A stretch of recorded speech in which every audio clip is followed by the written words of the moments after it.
안녕하세요. 오늘은 비가 작가님의 파천도를 소개하겠습니다. 유명한 소설인 화산기환의 전작이기도 하고 전에 리뷰한 역천도와 비슷한 제목이라서 흥미가 생겨 읽어봤습니다. 주인공 유진천과 친구들이 성장하면서 무림의 평화를 지킨다는 단순한 내용이지만 작가의 필력이 좋아서 주인공 포함 5캐릭터들이 각자 개성있고 매력있게 만들었습니다. 250화 완결이라는 적당한 분량을 가지고 있으니 화산기환처럼 너무 장편이라 부담스럽다고 생각했던 분들이라면 읽을만한 소설입니다. 무료 분량의 줄거리를 살펴보겠습니다. 눈 덮인 들판에 홀로 서 있는 소년 유진천은 108개의 무덤을 바라보며 독백합니다. 대법은 완성되었습니다. 라는 말을 남기고 그는 자신의 대계를 시작하기 위해 떠납니다.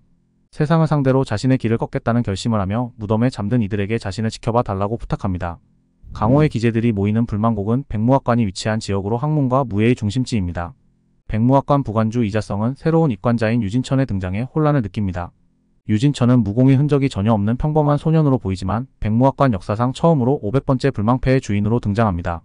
불망패는 백무학관에 입관할 수 있는 자격을 부여하는 특별한 패입니다. 백무학관이 설립된 이후 지금까지 총 500개의 불망패 중 마지막 하나인 500번째 불망패는 오랜 세월 동안 그 소유자가 나타나지 않았었는데 유진천이라는 소년이 가지고 나타난 것이었습니다. 학관의 관주인 거막 매청우는 유진천을 자신의 집무실로 초대해 차를 대접하며 특별 대우를 합니다. 거막은 500번째 불망패가 단순히 우연히 회수된 것이 아니며 유진천이라는 소년에게 특별한 의미와 비밀이 담겨 있다고 판단합니다. 이는 이자성을 비롯한 학관 내 모두를 당혹스럽게 만듭니다. 거막은 유진천에게 불망곡의 수련 과정이 극도로 혹독하며 생사를 가를 만큼 위험하다고 설명합니다. 그러나 유진천은 능력이 없으면 죽으면 될 일이라며 입관 의사를 단호히 밝힙니다. 그의 담담한 태도는 거막의 흥미를 자극합니다. 결국 거막은 그의 입관을 허락하고 학관의 최정예 감시 조직인 기영을 붙이도록 명령합니다. 거막은 유진천의 특별함을 지켜보겠다는 마음을 먹습니다. 유진천은 백무학관의 숙무전에 도착하여 방 배정을 받습니다. 그는 남궁산이라는 소년과 한 방을 쓰게 됩니다. 남궁산은 학관 내 자신의 낮은 위치 때문에 유진천이 불이익을 받을 것을 우려하지만 유진천은 이를 전혀 개의치 않습니다. 남궁산은 유진천이 특이한 행동을 보이는 것을 보고 그를 평범하지 않은 인물로 인식합니다. 유진천은 남궁산과 함께 식당으로 가다가 남궁산의 둘째 형님이라는 청년과 마주칩니다. 남궁산은 형님을 두려워하며 위축되지만 유진천은 전혀 흔들리지 않습니다. 유진천의 차분하고 자신감 있는 태도는 청년에게 묘한 긴장감을 불러일으킵니다. 한편 부관주 이자성은 학도들의 수업 신청을 검토하던 중 유진천이 단 한 개의 수업도 신청하지 않았다는 사실을 듣고 놀랍니다. 유진천은 수업을 듣는 것이 시간 낭비라며 혼자 수련하는 것이 더 유익하다고 주장합니다. 이자성과 교관곽전은 그의 태도에 당황하며 분노하지만 유진천은 규율에 어긋나지 않는다며 자신만의 논리를 펼칩니다. 결국 이자성은 유진천에게 최소 5개의 수업을 신청하도록 타협점을 제시하며 사건은 마무리됩니다. 관주인 거막은 이자성과의 대화를 통해 천재란 무엇인가에 대해 정의를 내립니다. 천재는 단순히 재능이 뛰어난 자가 아니라 상식으로는 이해할 수 없는 행동을 하고 이를 통해 비범한 결과를 내놓는 자라고 설명합니다. 그러면서 유진천이 천재인지 아닌지는 모르겠으나 분명 괴이한 인간임을 강조합니다. 이자성은 거막의 설명에 납득하지 못하고 회의적이지만 거막은 곧 유진천의 괴이함을 직접 확인하게 될 것이라고 말합니다. 유진천은 백무학관 내의 백무서고로 향합니다. 백무서고에 도착한 유진천은 모든 서책을 훑으며 책의 상태를 확인하기 시작합니다.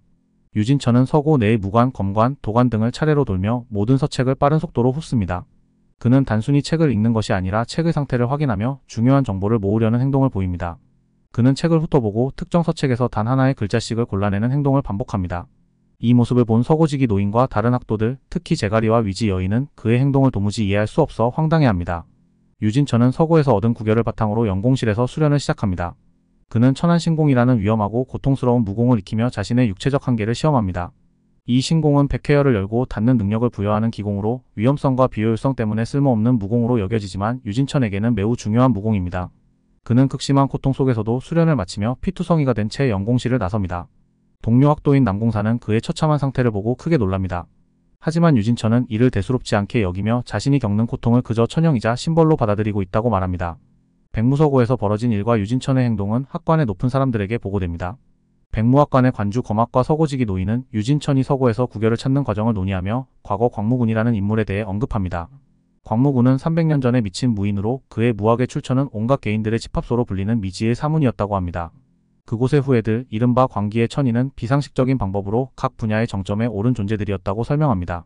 거막은 유진천이 이 광기의 천인들과 관련된 인물일 가능성을 제기하며 그의 행동을 지켜보자는 입장을 유지합니다. 이 과정에서 유진천이 백무서고의 책들에 숨겨진 구결을 통해 천안신공을 습득했다는 사실을 추리합니다. 줄거리는 여기까지 하겠습니다. 유진천의 친구들은 줄거리를 소개할 때 중점적으로 다루지 않고 주인공이 108개의 무덤을 뒤로하고 백무학관에 입관해서 독특한 행동을 하는 모습을 소개하였습니다. 너무 자세한 설명과 중후반에 지루해지는 구간이 있지만 유진청과 친구들이 성장하는 맛을 보는 게 재미있는 소설입니다. 감사합니다.